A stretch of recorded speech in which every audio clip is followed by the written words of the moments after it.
खबरदार रहने के लिए चैनल को सब्सक्राइब करें और प्रेस करें बेल आइकन। नमस्कार, स्वागत है आपका इंडिया टाइम 24 न्यूज में। मैं आपके साथ साक्षी सिंह।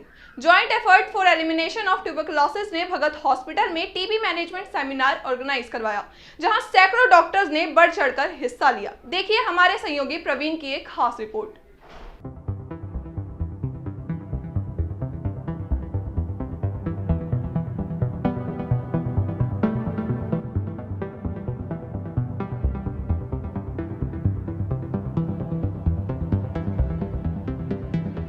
भगत चंद्रा हॉस्पिटल में जीत एनजीओ यानी joint effort for elimination of tuberculosis ने management of TB seminar organise किया, जिसका उद्देश्य देश भर में तेजी से फैल रही टीबी की बीमारी से बचने और इसके ट्रीटमेंट के बारे में अवेयरनेस फैलाना था। आज का जो वर्कशॉप हमने की थी, इसमें प्राइवेट डॉक्टर्स के लिए था कि जो टीबी का प्रोग्राम RNTCP कहते हैं हमको, ये गवर्नमेंट का एक प्रोग्राम है।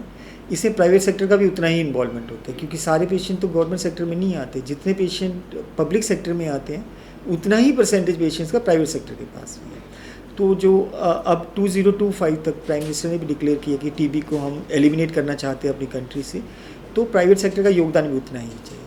तो उसके लिए एक नेशनल स्ट्रेटेजिक प्लान बनाया।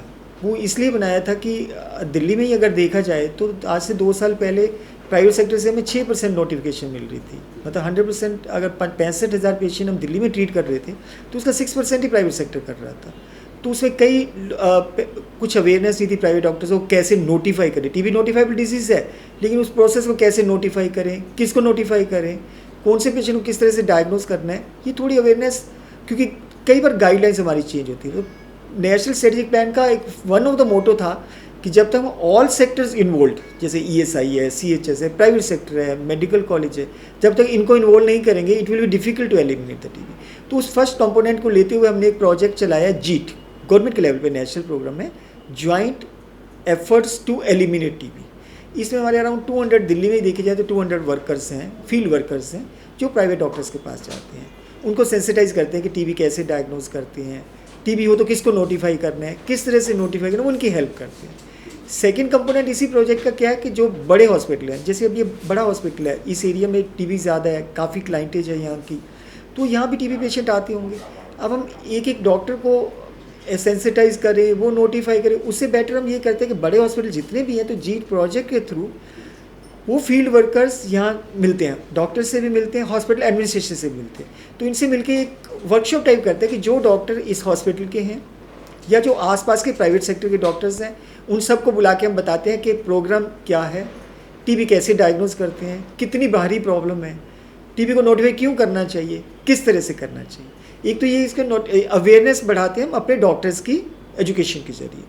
सेकेंड क्या है, वही वाली जी टीम जो है बड़े हॉस्पिटल्स में हब बनाती है। हब में क्या है, हम एक वर्कर अपना यहाँ बिठा देते हैं। तो जैसे अभी आपने सुना होगा कि एक हमारा एक एजेंट, हब एजेंट या एक हब एस्टेब्लिश हुई। उस हब का क्या मतलब है, अगर कोई भी डॉक्टर यहाँ का है, उसको कोई टीबी का टेस्ट कराना है पब्लिक सेक्टर से, क्योंकि प्राइवेट सेक्टर में भी होता है, CBNA टेस्ट बड़ा इंपॉर्टेंट है आजकल। प्राइवेट सेक्टर में 2,500 से 4,000 कॉस्ट करते हैं, हम प्रोग्राम में फ्री करते हैं। हब वाला हेल्प करेगा कि आपका कोई पेशेंट है जो अफोर्ड नहीं कर सकता, तो आप हमारे हब वाले को बताइए, वो सैंपल कलेक्ट करेंगे यहाँ से, हमारे चेस्ट क्लिनिक भेजेंगे, वापस रिपोर्ट आपके लेके देंगे, पेशेंट का ट्रीटमेंट स्टार्ट कर देंगे। प्लस डॉक्टर की हेल्प करेंगे कैसे वो नोटिफाई करे, और फिर मोबाइल ऐप भी लगाइए उनको, किस तरह से नोटिफाई करना है, डॉक्टर्स का रजिस्ट्रेशन करना है, ताकि डॉक्टर अपने आप नोटिफाई करें, तब तक वो हेल्प करेंगे। 3 साल का हमारा प्रोजेक्ट है, उसी के part, that was a part of this workshop, was a part of that project. Secondly, जितने प्राइवेट सेक्टर के बाहर के डॉक्टर थे, हमने उनको भी सेंसिटाइज किया, उनको भी बताया किस तरह से आप नोटिफिकेशन करेंगे। फिर हम पेशेंट्स को बेनिफिट देते हैं डायरेक्ट बैंक ट्रांसफ़र का, वो भी हमने बताया किस तरह से देंगे। तो ये जो हब बना रहे हैं, that is a part of interface है, वो पब्लिक सेक्टर और प्राइवेट सेक्टर के बीच में इंटरफेस है। क्योंकि जैसे पहले अभी डॉक्टर साहब ने शेयर किया था आपके सामने कि पेशेंट कोई टीबी का नहीं था, हम रेफ़र कर देते थे। अब यहाँ से रेफ़र कर दिया, डॉक्टर साहब ने डायग्नोज भी कर दिया, रेफ़र भी कर दिया, क्योंकि पेशेंट अफोर्ड नहीं कर सकता, सर ने रेफ़र कर दिया। अब रेफ़र कर दिया, पेशेंट हमारे पास पहुँचे कि नहीं, नोबडी नोज। अब इसमें क्या, जब वो रेफ़र करना होगा वो डायरेक्ट नहीं भेजेंगे, वो इस हब एजेंट के पास भेजेंगे, ऐसे से पेशेंट रेफ़र हुआ है, इस पेशेंट को ट्रीटमेंट चाहिए, तो हब वाला पेशेंट अफोर्ड नहीं कर सकता तो उसको डॉट सेंटर रेफ़र करवाएगा, उसका ट्रीटमेंट इनिशिएट करवाएगा। अगर डॉक्टर कहते हैं नहीं मेरा ये पेशेंट है, ट्रीटमेंट मेरे से ही लेना चाहता है, इसके लिए दवाइयाँ अरेंज कर दो, तो उसके लिए दवाइयाँ भी उसी डॉट सेंटर से नोटिफिकेशन हो जाएगा, वहाँ के डॉट सेंटर से दवाई यहाँ आ जाएंगी, यहाँ स्टाफ वाला उसको दवाई खिला देगा। तो एक इंटरफेस की तरह जीट प्रोजेक्ट का स्टाफ एक्ट कर रहा है यहाँ पे। और इस तरह की हब हम बड़े बड़े सारे हॉस्पिटल में बना रहे हैं। गंगाराम में हमने बना दिया हब, अपोलो में बना दिया, अब डॉक्टर भगत के हॉस्पिटल में बनाया है, और जितने बड़े हॉस्पिटल हैं हम सब में हब एस्टेब्लिश कर रहे हैं। तो हब का फ़ायदा होगा टेस्टिंग करवाने में, डॉक्टर्स को टेस्टिंग की रिपोर्ट ला के देने में, जो डायग्नोज हो गया उसको ट्रीटमेंट दिलवाने में, और नोटिफिकेशन करवाने के अंदर। इस इवेंट में सैकड़ों की संख्या में डॉक्टर्स पहुंचे जिन्होंने टीबी के ट्रीटमेंट को लेकर अपने डाउट्स क्लियर किए। आपको बता दें, न्यू दिल्ली ट्यूबरक्लोसिस सेंटर के डायरेक्टर डॉक्टर के चोपड़ा ने बतौर स्पीकर तमाम डॉक्टरों के सवालों के जवाब दिए और बताया कि कैसे 2025 तक पूरे देश में टीबी का खात्मा किया जा सकता है। वहीं भगत हॉस्पिटल से डॉक्टर सीएम भगत ने सरकार की हेल्थ स्कीम की तारीफ करते हुए कहा कि अब फाइनेंशियल हेराफेरी नहीं चलेगी और मरीज का हक सीधा उसके अकाउंट में जाएगा। टीबी जो होती है वैसे तो किसी को भी हो सकती है, क्योंकि इन्फेक्शन है जो खांसी के जरिए जो छोटी छोटी ड्रॉपलेट आती है उससे होता है।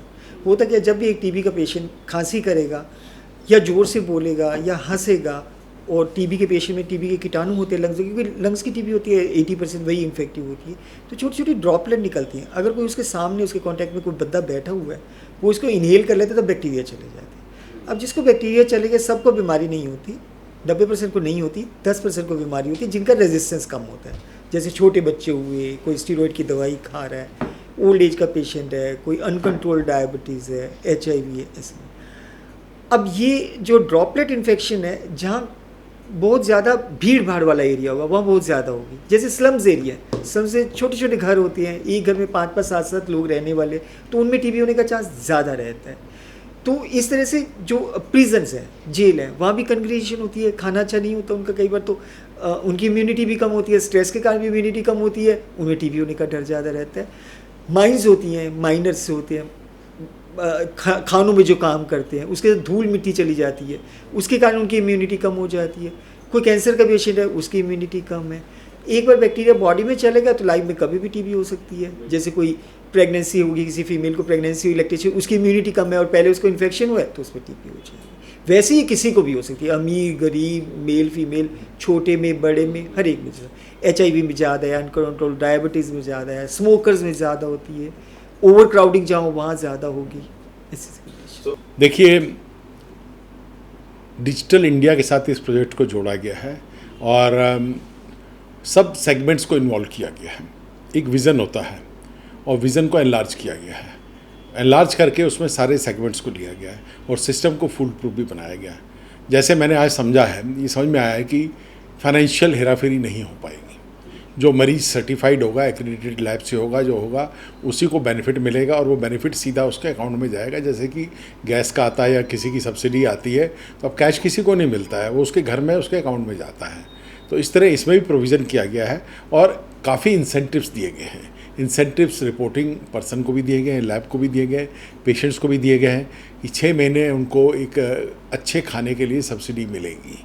तो बहुत ही, मैं तो आई एम रियली अमेज्ड कि इतनी अच्छी स्कीम गवर्नमेंट ने बनाई है। और उसके बाद अब आ जाता है कुछ रूढ़िवादी विचार जो बीच में तंग करेंगे, वो आते हैं और उसमें मीडिया के सहयोग की ज़रूरत होती है। देखिए, पोलियो, पल्स पोलियो में भी बहुत रुकावटें आई थी और कुछ हमारे देश में कुछ ऐसे गढ़ बन गए थे जिनको पेनिट्रेट करना मुश्किल हो गया, फोर्ट्रेस बन गए थे बिकॉज ऑफ कि एक रूढ़िवादी विचार और रिलीजियस सेंटिमेंट्स। अब ये बीमारी जो इतनी पुरानी है, अगर आपने हिस्ट्री पढ़ी हुई है तो बड़े बड़े शासक भी इसके शिकार हो गए और बड़े बड़े युद्ध खत्म हो गए इनके चक्कर में। एक ये और एक मलेरिया। तो पोलियो पे जीत पाई है तो टीबी पे ही पाएंगे, उसके बाद मलेरिया का नंबर भी लगेगा। लेकिन ये सबके सहयोग से होता है, किसी एक आदमी की सोच से नहीं होता है। सहयोग सबका चाहिए और जब से मैंने सुना है, आई एम वेरी कीन कि हम इसमें हर तरह से सहयोग करें और इसीलिए एक अच्छी गैदरिंग आज हुई और बहुत ही अच्छा डिस्कशन हुआ है। लोगों के मन में जितनी क्वेरीज थी सब उन्होंने दूर की हैं and I hope will move forward. और हमसे सीख के बाकी लोग भी और इनिशिएटिव लेंगे और अपने सेंटर्स को एक हब बनाने की कोशिश करेंगे ताकि ये मैसेज स्प्रेड हो। ओपीडी पेशेंट में प्राइवेट सेक्टर का रोल ऑलमोस्ट 70% है, आधा नहीं है, 70% है, 80% है, ठीक है ना। तो ये जो ट्यूबरक्लोसिस केसेस होते हैं टीबी के, ये ज़्यादातर पहले जाते हैं प्राइवेट सेक्टर में, तो उनको वहाँ पे जो पकड़ना बहुत ज़रूरी है। तो हम तो यही कहेंगे कि प्रोग्राम सक्सेसफुल हो, क्योंकि देश में बीमारी कम होगी तो देश की प्रोडक्टिविटी बढ़ेगी। आप जो ग्रोथ की बात करते हैं वो आएगी अपने आप, लोग हेल्दी होंगे और अच्छा रहेगा देश के लिए। सक्सेस मिली थी, यहाँ पे एलिमिनेशन को डिफाइन किया गया है। एलिमिनेशन का मतलब ये नहीं कि ज़ीरो हो जाएगा, एलिमिनेशन का मतलब है कि इतने परसेंटेज केसेस को ट्रीट करके इतना आपको पॉजिटिव हो जाए, तो एक फिगर्स निकाली गई हैं कि 40 पर में आया उसका, ठीक है ना। तो वो फिगर्स को अचीव किया जा सकता है, ऐसी कोई बात नहीं, हम ऑलरेडी उसके काफ़ी नज़दीक आ चुके हैं। इंसेंटिव इसीलिए दिए जा रहे हैं कि आप ट्रीटमेंट, और इसमें ना मॉनिटरिंग बड़ा स्ट्रिक्ट कर दिया गया है कि एक मरीज़ अगर 3 महीने इलाज लेता है और उसके बाद सडनली वो बंद कर देता है तो वो उसकी रिपोर्ट जानी चाहिए, और रिपोर्ट जाने पे फिर एक सोशल वर्कर कांटेक्ट करता है उसको। सोशल वर्कर का नहीं आता तो उसका सीनियर आदमी कांटेक्ट करता है, वो नहीं आता तो फिर डॉक्टर कांटेक्ट करता है। तो ये एक सोशल जो एक्टिव स्कीम बनाई गई है वो करता है, तो बड़ा इफेक्टिव स्कीम है। अब आप लोगों का सहयोग चाहिए, अब मीडिया कितना इसको पॉपुलराइज़ करता है और कितना इसमें लोगों को इन्वॉल्व कर सकता है, क्योंकि ज़्यादा से ज़्यादा लोग इन्वॉल्व होंगे तो अच्छा रहेगा।